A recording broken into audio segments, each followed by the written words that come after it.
morning began in a silence I hadn't felt in years, the kind of silence that doesn't ask to be broken.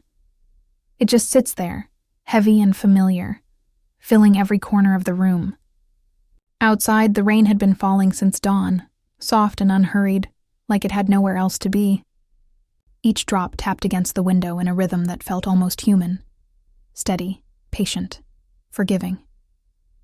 I sat by the window, holding a mug that had long gone cold. I watched the rain blur the world outside, rooftops melting into the sky, trees bending in slow surrender. It was strange, how the weather could speak when words refused to come. That morning it felt like the rain was saying my name, reminding me of the person I used to be, before life taught me how to hide. For years, I had worn strength like armor, smiled when I wanted to cry, nodded when I wanted to scream. I thought that's what it meant to survive, to hold yourself together no matter what was breaking inside. But sitting there, with the rain whispering against the glass, I realized how tired I was of being unbreakable. I couldn't remember the last time I'd allowed myself to simply feel. I'd built walls around every fragile part of me, and then called those walls discipline, resilience, maturity. People admired me for it, and I let them. It's easy to mistake applause for peace, but peace was something I hadn't known in a very long time. The truth was simpler and heavier.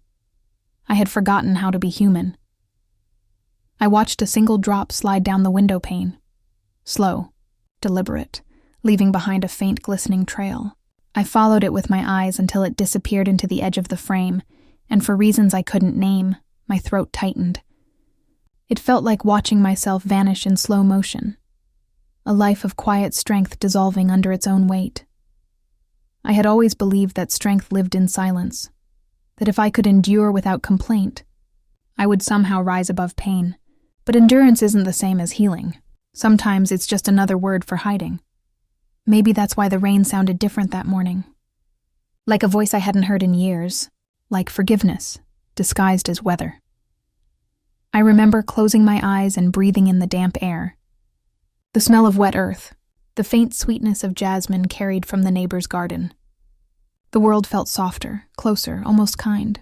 And in that moment I began to wonder, not in words, but in feeling, if strength could live inside the same heart that trembles.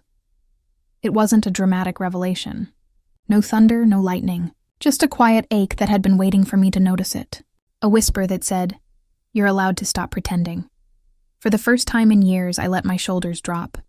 I exhaled, slow and shaky, and in that single breath something shifted. I didn't know it then. But that moment would be the beginning of my unraveling, and my awakening. The rain kept falling. The clock kept ticking. The world didn't stop to witness it, but something inside me had finally begun to move. All I had to do was let it. The mug still sat on the table untouched. My reflection in the glass looked back at me, tired, older, but softer somehow. The kind of softness that comes after a long battle when you finally lay your weapons down. I didn't have answers. I didn't have closure. I just had the sound of the rain and the weight of years pressing quietly on my chest. But for once, I didn't push it away. I let it sit there. I let it breathe. Maybe this is where healing begins. Not with grand gestures or perfect timing, but in the stillness that follows surrender. Maybe the rain was never meant to wash everything clean, but to remind us that even in the quietest moments, life keeps moving. As I sat there, a small part of me began to wonder about all the years I had spent pretending to be strong. The birthdays I celebrated with a brave face, the nights I cried into my pillow, too proud to ask for comfort. The times I bit my tongue just to keep the peace. Each memory passed through me like water, clear, cold, and strangely cleansing. And somewhere between the rhythm of the rain and the rise of my own breath, I felt something fragile break open inside me. Not pain, not sadness, just space, the kind that makes room for honesty. It was then that I realized silence had never been my strength. It had only been my disguise.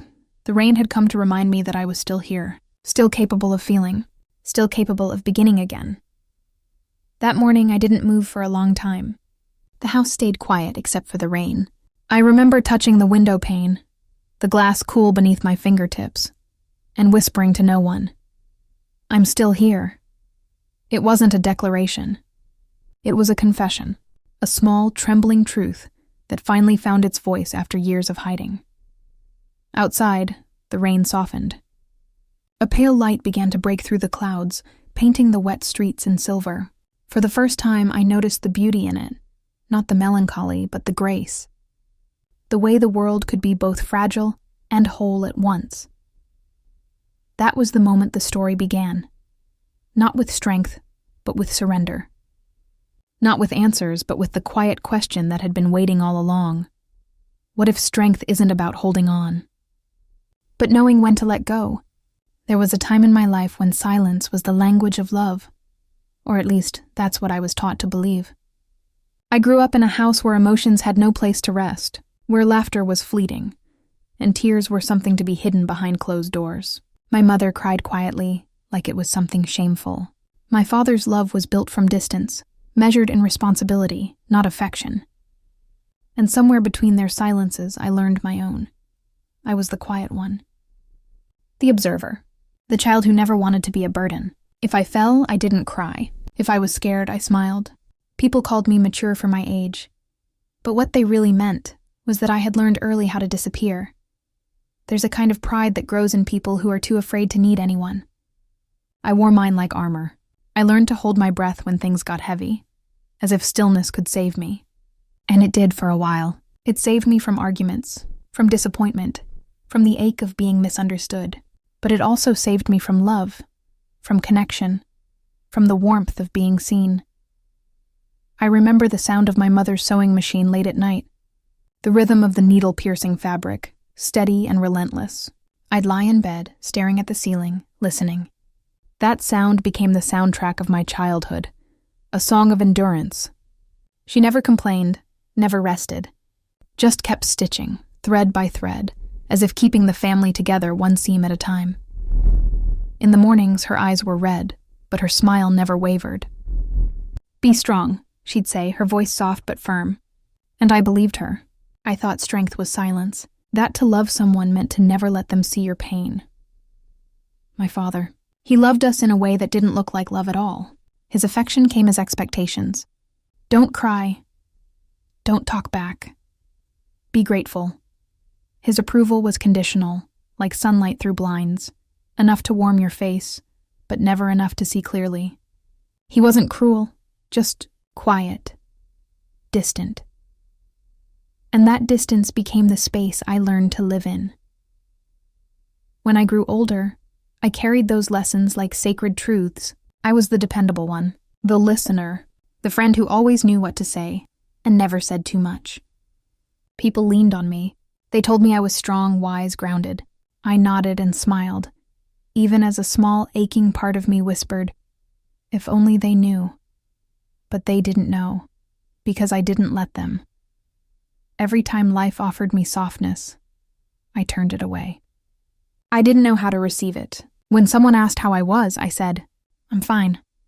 When someone offered help, I said, "Don't worry, I've got it." And when someone told me they loved me, I waited for the moment they'd change their mind. Because deep down, I believed that to need was to fail. I can still remember a moment from my 20s, sitting in a crowded cafe surrounded by laughter and clinking cups. I was with friends, people I loved, but I felt alone. There was a joke, a burst of laughter, and I smiled, that automatic polished smile that never reached my eyes. I caught my reflection in the window behind them. I didn't recognize the woman staring back. She looked perfect, composed. But behind her eyes there was nothing but exhaustion. That night, when I went home, I stood in front of the mirror and whispered, "You're doing great." And even my reflection didn't believe me. Success came. Recognition followed. I became the person everyone could count on, reliable, efficient, endlessly composed. But with every compliment, I felt myself disappearing a little more. It's a strange thing, to be admired for the very thing that's slowly destroying you. The truth was, my strength wasn't strength at all. It was fear. Fear of being seen, of being known, of being vulnerable. And that fear was heavy. It pressed against my chest every night, quietly stealing my breath while I pretended I was okay. Sometimes, in the middle of the night, I'd wake up with the sound of rain, the same sound from my childhood, tapping gently against the glass. And in that half-sleep haze, I'd hear my mother's voice again, whispering, "Be strong." Only now it didn't sound like love. It sounded like a burden passed down through generations. I would stare at the ceiling, wondering if she ever felt as lonely as I did, if her silence ever screamed back at her. There were moments when I almost broke, small, quiet moments no one ever saw. The day I stood in the kitchen, dishes piled high, and realized I hadn't felt joy in months. The night I smiled through tears during a celebration because everyone expected me to be happy. The afternoon I found an old photograph of myself, a little girl laughing under the rain, and couldn't remember the last time I'd felt that free. But I didn't break. Not yet. I just tucked the pain away, one piece at a time, until my heart became a storage room for emotions I refused to feel. That's the thing about silence. It doesn't disappear. It waits. It grows roots in the places where words should have lived. And one day, it comes back. Not as noise, but as weight. Looking back now, I understand why I held on to that version of strength. Because in a world that often mistakes softness for weakness, silence feels like control. It feels safe, but silence isn't safety. It's surrender. The quiet kind that steals your voice before you even realize it's gone. Those were the years I mistook endurance for courage. The years I thought the absence of tears meant victory, but I see it clearly now. Those were the years I was merely surviving, not living. If I could speak to that younger version of myself, I'd tell her, "You don't have to earn your right to feel." But back then, I didn't know how to listen to a voice that gentle. Back then, silence was still my closest friend. Adulthood arrived quietly, not with celebration, but with responsibility. Bills, deadlines, promises, the kind of things that make you forget how to breathe without purpose. People said I had it all together. A good job, a calm presence, a smile that never faltered. They didn't know that smile was my last line of defense. I learned early that composure was currency, that people trust what looks unbreakable. So I gave the world a version of me it could depend on, steady, capable, endlessly kind. The kind of woman who remembered birthdays, brought flowers, stayed late to help, and never said no. The kind of woman who carried everyone else's grief, but never her own. There were days when I'd wake up already tired. Not the kind of tired that sleep could fix, but the kind that came from pretending. I'd stand before the mirror, brushing my hair, applying makeup, building the mask piece by piece. And when the face looking back smiled just right, I'd whisper to myself, "There. Now you're ready to be loved again." But love doesn't live in masks. It hides from them. I remember one evening, a company dinner, laughter echoing through a room filled with polished people and clinking glasses. Someone told a joke and I laughed, just like everyone else. But my laughter came a beat too late, as if it had to travel through the walls I'd built before it could find its way out. The sound felt strange in my own mouth, hollow, rehearsed. And in that brief silence between laughter and applause, I realized how alone I was. Even in the middle of a crowd, there's a kind of loneliness that comes not from being unseen, but from being seen only as what you give. I was the strong one, the reliable one, the woman people turned to when they didn't know where else to go, and I loved them for trusting me. But every time I held their pain, mine grew heavier. Every time I helped someone cry, I reminded myself not to. One night I came home late. The apartment was quiet, too quiet. I dropped my bag, sat by the window, and let my shoes fall off one by one. The city lights shimmered outside, cold and indifferent. That's when I noticed the old journal sitting on the shelf, the one I'd bought years ago but never opened.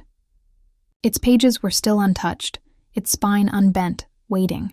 I reached for it, hesitated, then put it back. I wasn't ready to face myself yet. Instead, I smiled, that same practiced smile I wore for the world. The one that told everyone I was fine, the one that made it easy for people to believe I didn't need saving. But beneath it, The cracks were spreading. Some mornings, I'd catch my reflection at work, tired eyes framed by calmness, and wonder when pretending had become my way of living. I'd see colleagues laughing, friends chatting, and I'd want to join in, to be part of that unfiltered joy. But something in me hesitated, like a hand held against glass. I was there, but not really there. It's strange how life can look full while feeling empty. My laughter became a habit, my calm a performance, and yet people admired it. They called me graceful under pressure, so strong, so balanced. Each compliment was a small nail in the coffin of my honesty. Because the more they praised me, the less I could show them the truth. Inside, I was unraveling slowly, so slowly that even I didn't notice at first. Little signs appeared: forgetting to eat, staying up too late, crying during commercials, feeling nothing when good things happened. Joy had become a stranger, and sadness, a guest I pretended not to hear knocking. There was a day I remember clearly, one of those gray, half-rain, half-sun afternoons. I sat in my car outside the grocery store, unable to move. For 20 minutes, I just sat there, watching raindrops race each other down the windshield. Each drop traced its path downward, colliding, merging, disappearing. Something about it broke me a little, that even rain knew how to fall without shame. But I didn't cry. I just took a deep breath, fixed my face, and walked inside. Because that's what strong people do. They keep going, even when something inside them is quietly giving up. There's a weight that comes with living as everyone's safe place. People love you for your calm. They depend on it. They need it. But no one ever asks who you go to when your calm starts to crumble. I began to feel like a photograph, smiling, frozen, untouchable. Every day I lived between two versions of myself, the one the world applauded, and the one I buried under polite words and half-truths. Sometimes I'd catch a glimpse of the real me, in the way my hands trembled when no one was watching, or the way I lingered in the shower, just to let the water hide my tears. But I'd wipe them away quickly, whispering, "You're fine. You're always fine." Looking back now, I see how fragile I really was, and how desperate I was to hide it, because somewhere deep down, I believed that if anyone saw the cracks, they'd stop loving me. I didn't understand yet that the cracks weren't proof of weakness. They were the beginning of light. But that realization would come later. For now I smiled, and kept smiling, until one day, one simple sentence would shatter the fortress I had built around my heart. It happened on an ordinary Tuesday, the kind of day that didn't promise anything special. Soft rain tapping against the window, a lukewarm cup of coffee on the desk, and that familiar hum of life moving on without asking how you felt about it. I was replying to emails, nodding through small talk, wearing my usual smile, the one that fit like a mask I'd forgotten I was wearing. That's when it happened. Just one sentence, so simple, yet it slipped through the cracks I had spent years sealing shut. "You always look so calm," my colleague said softly. "But sometimes, I wonder if you're lonely." She didn't mean it as an accusation. It wasn't said with pity, just quiet honesty. But in that moment, it felt like someone had reached inside me and turned on the light in a room I'd kept locked for years. Lonely. Such a small word. But it echoed through me like a bell, because for the first time someone saw the truth beneath my practiced grace. I smiled, as I always did, but it faltered. And before I could stop it, my eyes filled with tears. Not loud tears, not cinematic ones, just quiet ones that slipped down without permission. I turned away quickly, pretending to look at something on my screen, whispering, "I'm fine," but I wasn't. And for the first time, I didn't have the strength to pretend otherwise. That evening, I went home in silence. No music, no calls, just the sound of tires on wet asphalt, the world passing by, unaware that something inside me had shifted. When I got home, I didn't turn on the lights. I sat on the floor, back against the couch, listening to the rain, and it was there in that darkness that the truth came rushing in. I wasn't strong. I was exhausted from being everyone's calm, everyone's comfort, everyone's strength. I thought about that one sentence again. "I wonder if you're lonely." It haunted me, not because it was painful, but because it was true. That night, for the first time in years, I didn't try to fix myself. I didn't make tea or journal or repeat kind affirmations. I just let myself break, quietly, fully, beautifully. I cried until I had no voice left. And when the tears finally stopped, there was silence, but not the kind that hurt. It was a gentle silence, like the world holding its breath for me to finally exhale. In that stillness, I realized something simple, but life-changing. Maybe strength wasn't about holding everything together.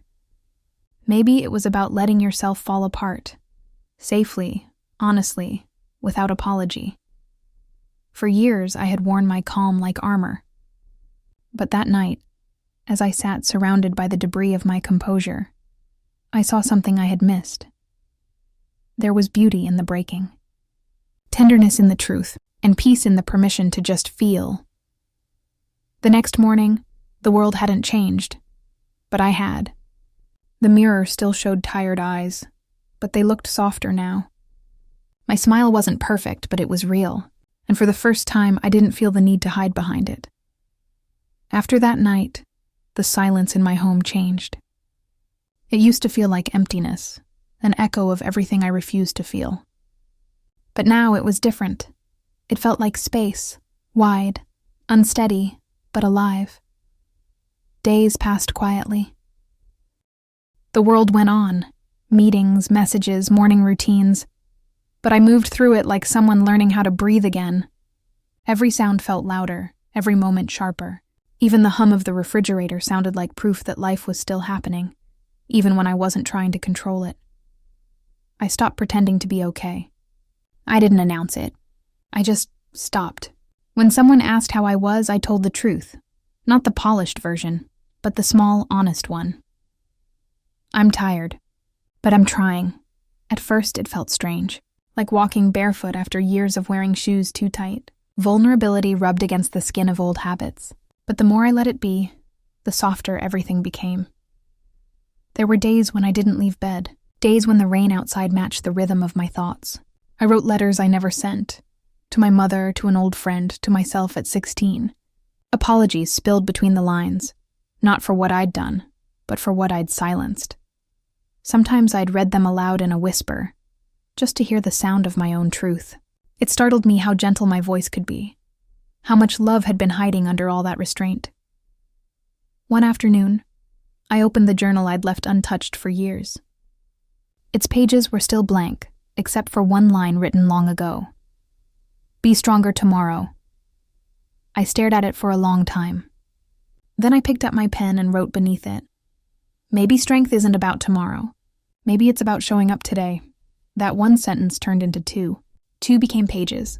Pages became days of spilling everything I'd kept locked inside, and with every word I felt lighter. Not healed, not fixed, but real. It wasn't pretty.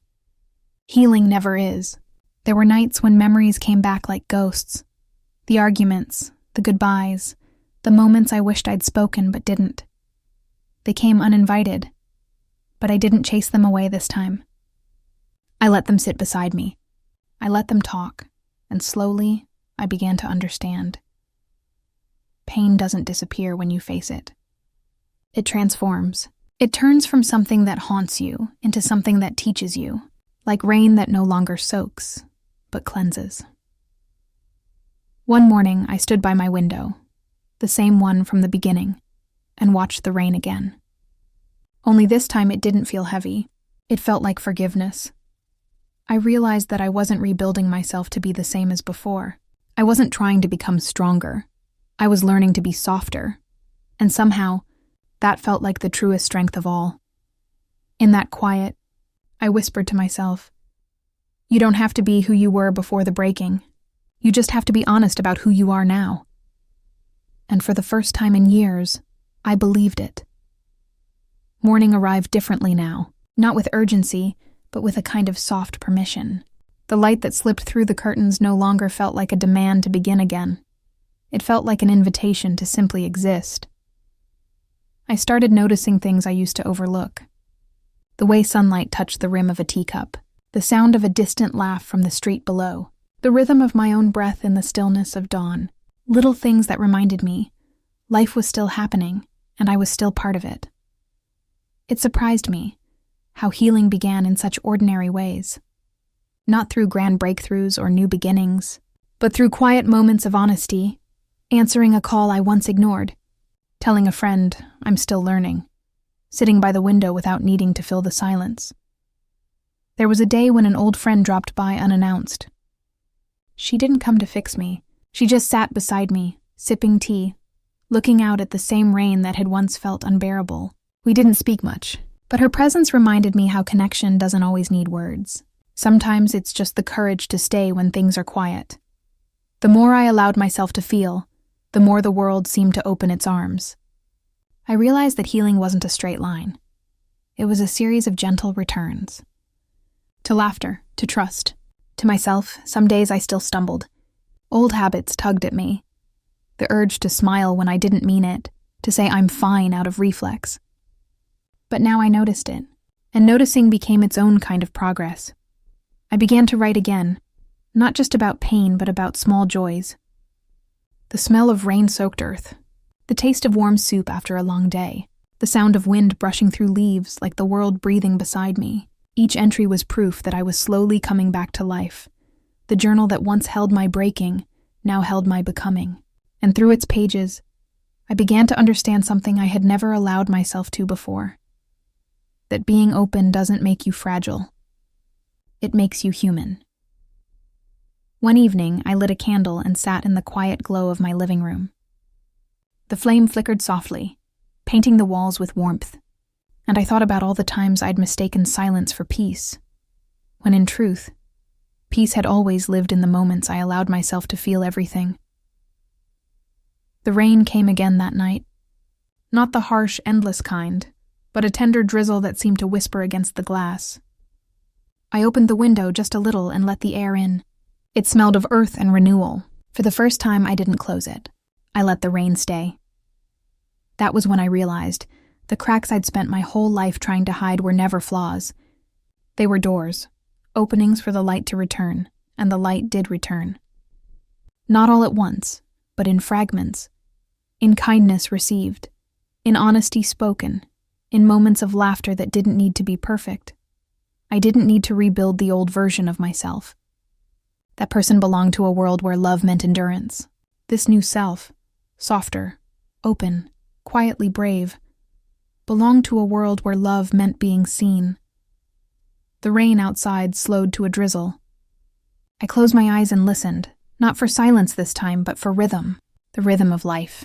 Of letting go, of beginning again, not because I had to, but because I finally wanted to. And in that moment, I whispered a truth that felt like a promise. I am not broken. I am becoming. There comes a quiet morning, the kind that doesn't demand anything. The kind where you wake not to alarms or expectations, but to light, gentle and forgiving, resting across your face. I remember opening my eyes and realizing I wasn't bracing for the day anymore. For the first time in years, my chest didn't feel heavy. It felt spacious. I made tea slowly that morning without rushing. No lists, no masks, no reasons to pretend. Just the small sound of water boiling and the faint hum of life outside my window. And it struck me. This was what breathing really meant. Not the air that fills your lungs, but the peace that fills your being when you finally stop holding everything in. For so long, I thought my armor kept me safe. I built it carefully, out of smiles, achievements, and the quiet refusal to need anyone. But I see it differently now. The armor didn't protect me. It only kept love from getting through. These days I move more gently. I say no, when my heart whispers that it's too much. I say yes when something feels warm, even if it scares me a little. I no longer chase perfection. I sit with presence. The way the sunlight touches my hands feels enough. The journal that once caught my tears now carries gratitude. I write about the smell of bread baking, about laughter that finds me unexpectedly, about nights when the moonlight feels like company. I write not because I'm searching for answers, but because I want to remember how this peace feels. Sometimes I still hear the old voice, the one that says, "Be strong." Don't let them see you weak. But now I answer her softly, I'm not weak. I'm whole. There's a small photograph I keep on the shelf. A younger version of me, standing by the sea, smiling for a camera, but not with her eyes. I look at her often now, not with pity but with love. I wish I could tell her that she doesn't have to prove her worth by holding herself together, that the world won't crumble if she falls apart, that softness is not the opposite of strength. It's where strength learns to breathe. I've started letting people in again. Not perfectly, not fearlessly, not just honestly. A friend's laughter filling my kitchen. A late-night conversation that runs longer than planned. A hug that lasts a moment longer than politeness requires. These are my quiet victories. Moments that remind me that vulnerability isn't a risk. It's a bridge. And somewhere in the rhythm of these days, I realized something profound. I didn't need to become someone new. I just needed to return to who I was before the world told me to be strong. The rain came again last night. Soft, patient, familiar. I didn't rush to close the window this time. I sat beside it, letting the air brush against my skin, breathing in the scent of earth and memory. And as I watched the drops trace paths down the glass, I felt it, that deep, steady peace that comes when you finally stop fighting yourself. There is no grand ending here. No final victory, just quiet acceptance, just the steady hum of a heart learning to live without its armor. I am not what I've survived. I am what I've learned to love in myself through surviving. And in that truth, I find my breath again, slow, free, and real. The rain has always had a way of finding me. Sometimes it arrives without warning, a soft drizzle against the window, the smell of wet earth rising like memory. Other times, it waits until I'm quiet enough to notice it. Patient, familiar, almost kind. And every time it reminds me of what I had to lose in order to feel again. I used to watch the rain and think of sadness. Now I think of cleansing, of renewal, of the gentle truth that life never really stops. It just keeps shifting form, washing away what's no longer meant to stay. There was a time when I believed being human meant being unbreakable. That love was something you earned, not something that could simply exist in you. But the rain has a way of humbling even the strongest walls. It seeps through the smallest cracks, softens the hardest ground. And maybe that's what we're meant to do, to let ourselves be softened, not destroyed. I think of all the years I wore silence like armor. How many moments I let pass untouched, because I was too afraid to need, to ask, to ache. And now I see, all that holding back was just another form of fear. A fear of being seen for who I really was. Fragile, tender, alive. But rain doesn't ask permission to fall. It doesn't wonder if it's too much or if it will be welcomed. It just comes, freely, honestly, as it is. And I think that's what it means to be human, to arrive as we are, even if it means being seen in our storm. The window I once sat beside, the same one that watched me break, now opens easily. The air that enters isn't heavy anymore. It feels light, filled with the scent of something new beginning. And for a long moment, I just stand there, eyes closed, listening to the rhythm of the rain against the world. It doesn't sound like sadness now. It sounds like forgiveness, like grace, like life, moving on. Not because it forgets, but because it understands.